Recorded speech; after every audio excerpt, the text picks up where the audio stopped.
Next up, we have Dragon Road Day from the Sonic Unleashed OST. Once again, everybody, this is a Basterd's LFA, Layman-Friendly analysis. I'm a professionally trained musician, a composer, and my objective here is to explain things in a way so that you don't have to be one to understand what's happening here musically. So if you like the sound of that, make sure you're following the channel, subscribe to the channel, whatever term you want to use. Like the video, share the video, leave a comment, turn on notifications, become a member, one of them paid subscriptions, support the channel even further with that. Do not do it at your own expense. Be responsible with your money. I love it when you give me money. Do not do it at your own expense. Two disclaimers. Number one, this is my first time hearing this track, so I will be pausing a lot as I will be explaining and pointing things out as I hear them. And number two, this is recorded live on stream on a single take, so whatever happens, happens. I might stumble upon my words. I did already, so keep that in mind. Anyway, let's do this. Dragon Road Day from the Sonic Unleashed soundtrack. Let's see what you got.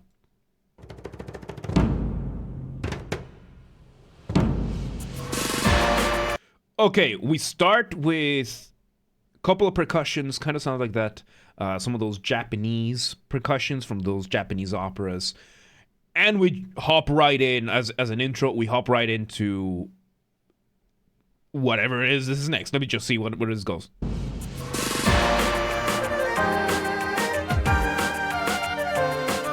It's not Japanese, it's Chinese. Is that an erhu? I think it's an erhu. I think what's playing is an erhu. So we start with, of course, we have our drum beat, and we have this instrument. I think it's an erhu. For those of you who don't know what an erhu is this beautiful Chinese bowed instrument. It's the Chinese version of the bodinkur. It's a version of China. There you go. So yeah, it's a very beautiful instrument. It's fairly tricky to play because it has two strings and the bow is wedged between the strings. It's a beautiful instrument. It has a beautiful, beautiful sound. And it is one of the most Chinese sounding instruments that exists in this world. So yeah, it turns out it wasn't the Japanese opera. It's Chinese percussion. Explains why there were some of the aspects missing. And yeah, this is just a beautiful one. By the way, a Morin Hur. This is the Mongolian version. This is the Mongolian version. It predates the erhu by a little bit. But yeah, this is the Mongolian version. I play this one. It's really fun. So let's see where this goes.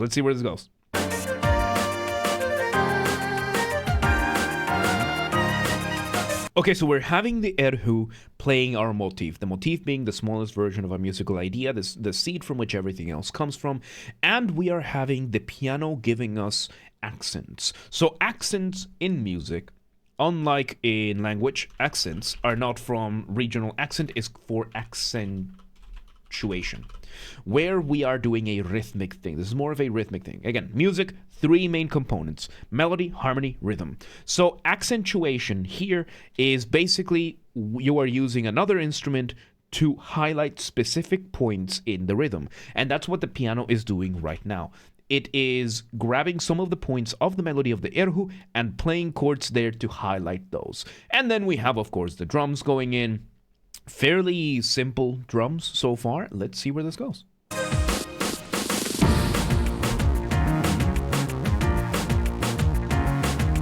Okay, so now we remove the erhu, we bring back the piano, and we bring in a bass line instead.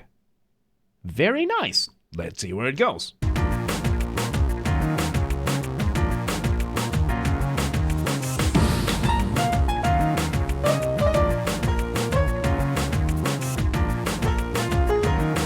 Okay, so now we have the piano playing a variation of the motifs that we had with the erhu, and we are doing octave displacement. At least that's that. Let me hear it again. Let me hear this bit. Yep. Let's see. Let me hear this repetition. So yes, this is... the first half is the motif, and then we have a little bit of improvisation. So, octave displacement. This one is more in the macro level. So what we're doing is we're doing a mix of octave displacement with sequencing. So when it comes to melodies, you can have these things. Again, rhythm, harmony, melody. Wind melodies, counterpoint, the study of melodies, how they interact with each other, how they are. When you do octave displacement is the sound of that. So when you're making music, you will have a scale. The scale is usually going to be 7 notes picked out of the chromatic scale. So let's say we have the scale of C major, C, D, E, F, G, A, B. And then the next C is the octave. And then it just repeats again, right? So it just repeats and repeats and repeats, and each of those are octaves. So octave displacement is when you take something, let's say we have a melody playing, I don't know, C down to B down to A. Let's just say we have that going on here. Octave displacement can be something like bringing it so that instead of it being C down to the B next to it, it goes down to the B down here and then back up to the A where it was. Or you can just have it be, in this case, sequencing. Sequencing is when you take a melody, a motif, and you change where the starting point is. So in this case, sequence number 1, the original, C, B, A. Second time, you displace the octave with a sequence by doing C, B, A, an octave lower. That is the combination of octave displacement with sequencing. Usually octave displacement is going to be at the micro level where you just displace one of the notes kind of thing. A band that is really, really good with octave displacement recently is Polyphia. Most of the stuff they do is just octave displacement. And it just sounds awesome because of it. Because it sounds fancy when you hop back and forth between those two. But yeah, there's that. Let's see where this goes. And then, of course, we have a moment of improvisation afterwards. And it just sounds fun. So, let's see where this goes. Back we bring the erhu.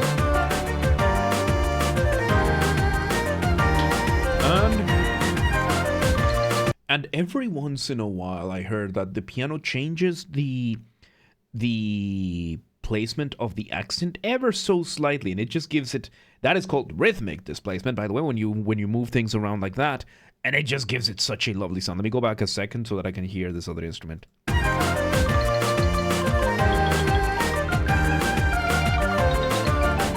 So a xylophone marimba-esque instrument, I guess, is some Chinese instrument I'm not aware of. We're doing a lot of, Chinese themed, Dragon Road, very China. I don't know the name of the sounds. Kind of sounds like a marimba, which, it's not a Chinese instrument, so I'm pretty sure the Chinese will have their own version of it. I just don't know what it's called. And it's doing a doubling. So a doubling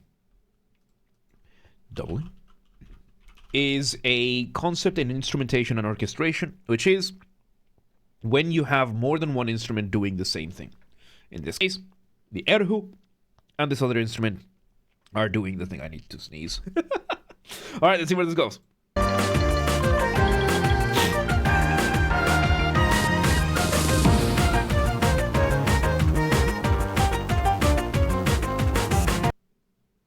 I like this. Okay, so, Syrup, welcome today. How you doing? So, what we've done here is we have changed the motif ever so slightly. Because the initial motif, had a little bit of rhythmic displacement. So we had a moment of flatness, then we had this very quick up and down, right? Now this new motif, it just distributes the notes more evenly to give us a more even thing. The general melody is still the same, but we have displaced the rhythm ever so slightly here that now it sounds more even than it was before. Because the first one, the erhu motif, the original piano motif, feels like a little bit of a delay with a rush. Now it feels evenly paced. Very, very creative way of giving us a contrasting section. Because when it comes to music, we just did form, right? Form is your structure. And when it comes to structure in music, you will have, for example, this whole thing up until this point, this was the section A. That was section A with all the different variations that it had. Now we are going for a contrasting section, which is section B. Now, when it comes to music, you're doing one of two things. Or you're keeping a very Careful balance between what is familiar and what is new. All right, Zelik, I appreciate it, man. Thank you for hanging out.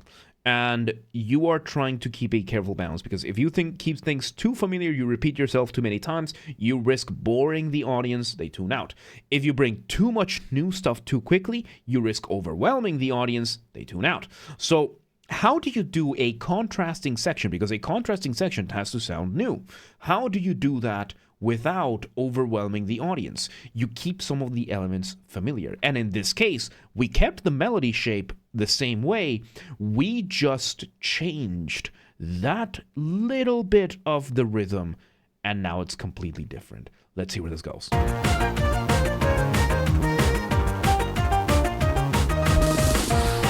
And we do a call and response. Call and response is exactly what you just heard. The erhu does one thing, the piano responds. Really, really cool stuff. Lost War, welcome to the day. This is the last one of the day. This is the last one of the day. Let's see. Okay, we do...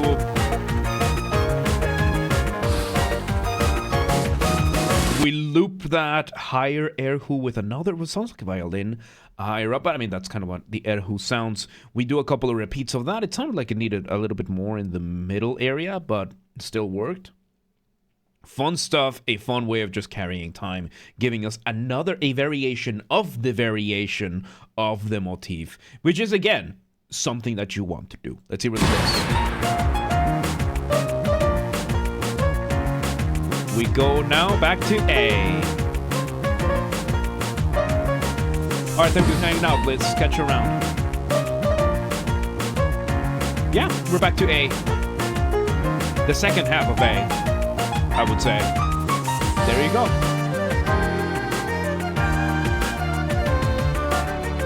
Okay, so this time what we did is that A is divided mainly into two sections. We have the erhu section, we have the piano section. First time around, we did erhu first, piano second.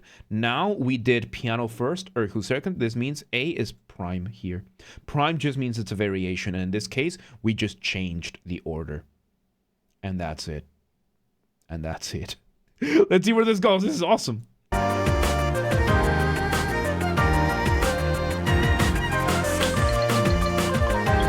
Yep, the same thing. I don't know what this instrument is called, but repeat. It's a straight repetition. It's a straight recapitulation, but because we swapped the elements around, the order, it counts as different. It counts as a variation. It might be a xylophone. I think it's a xylophone. It's either a xylophone or a marimba.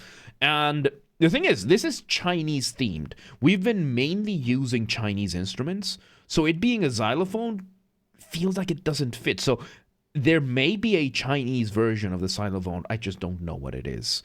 But let's see where this goes. It doesn't quite sound like a xylophone. And now we bring another variation. We remove the drums, we go off the ramp. Going off the ramp is a colloquial term that I use. Colloquial just means there's no academic sense for academic term for this or anything like that, but it's a very simple thing. It's a very simple thing. You give a transition that makes the audience feel like they're suspended up in the air at the mercy of inertia. Remove the drums, and that's it. And that's exactly what's happened here. Remove the drums, remove the bass. Now we have the motif in all its glory. Let's see where this goes.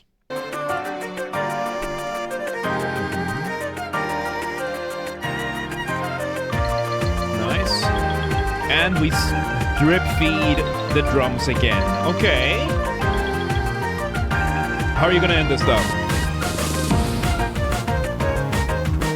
B section. With the B section, don't tell me you're gonna fade this out. Okay.